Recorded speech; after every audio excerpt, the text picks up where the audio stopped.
ರಾಯಬಾಗ್ ತಾಲೂಕು ಯಡ್ರಾ ವಿಲೇಜಿಂದ ಒಂದು ವಿಚಿತ್ರ ಒಂದು ಸೈಬರ್ ಕ್ರೈಮ್. ಇವನಿಗೆ ಗೇಮಿಂಗ್ ಆಡುವುದರಲ್ಲಿ ಇಂಟ್ರೆಸ್ಟ್ ಭಾಳಷ್ಟು. ಈ ವ್ಯಕ್ತಿ ಸಂತೋಷ್ ಅಂದ್ರೆ ವ್ಯಕ್ತಿ ಯಡ್ರಾವ್ ಹಳ್ಳಿಯವನ. ಇವನಿಗೆ ಗೇಮಿಂಗ್ ಆಡಿ ಹಣಕಾಸು ಕಳ್ಕೊಂಡಿರ್ತಾನೆ. ಸೊ ಈಗ ಹಣಕಾಸು ಕಳ್ಕೊಂಡಾದ್ಮೇಲೆ ಗೇಮಿಂಗ್ ಆಡಬೇಕಂದ್ರೆ ಹುಚ್ಚು ಕಡಿಮೆ ಆಗಿಲ್ಲ.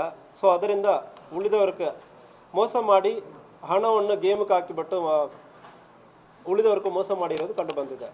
ಸೊ ಇವನ್ ಮೋಡಸ್ ಹೆಂಗೆ ಅಂದರೆ, ನಾನು ನಿಮಗೆ ಒಂದು QR ಕೋಡ್ ಕಳಿಸ್ತೀನಿ ಅಂದರೆ ಹೇಳಿಬಿಟ್ಟು ಲೋನ್ ಸಿಗ್ತದೆ.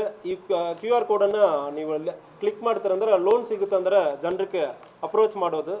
ಯಾರು ಕ್ಲಿಕ್ ಮಾಡೋ ಸಂದರ್ಭದಲ್ಲಿಂದ ಆ QR ಕೋಡ್ನಿಂದ ಅವನು ಆಟ ಆಡ್ತಾ ಇರುವ ಗೇಮ್ ಯಾವ ಗೇಮು ಅದಕ್ಕೆ ಹಣ ಸೀದಾ ಹೋಗ್ತಾಯಿತ್ತು. ಸೊ ಅಂತಾಗ ಒಂದು ಕೇಸಲ್ಲಿ ಈ ಸಂತೋಷ್ ಎಂಬವನು ಅವನನ್ನು ಕೂಡ ನಾವು ಅರೆಸ್ಟ್ ಮಾಡಿದ್ದೀವಿ.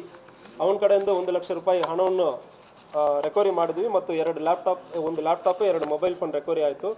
ಇಂತಾಗ ಸುಮಾರು ಇವನು 17 ಜನರ ಕಡೆ ಸಣ್ಣ ಪುಟ್ಟ ಅಮೌಂಟ್ ಆಗಿ ಒಂದು 10,000 20,000 ಮೋಸ ಮಾಡಿ ಒಟ್ಟು 2,17,000 ಜನರ ಕಡೆಯಿಂದ ಮೋಸ ಮಾಡಿರೋದು ಕಂಡು ಬಂದಿರ್ತದೆ. ಸೊ ಇವನನ್ನು ಕೂಡ ಅರೆಸ್ಟ್ ಮಾಡಲಾಗಿದೆ. ಸೊ ಈ ಸಂತೋಷ್ ಎಂಬ ವ್ಯಕ್ತಿಯು ಕೆಲವೊಂದು ಗೇಮ್ ಆನ್ಲೈನಲ್ಲಿ ಇರ್ತಾರೆ. ಇದರಲ್ಲಿ ಪರ್ಟಿಕ್ಯುಲರ್ ಆಗಿ ಏವಿಯೇಟರ್ ಎಂಬ ಗೇಮನ್ನು ಇವನು ಆಡುವುದರಲ್ಲಿ ಹುಚ್ಚು.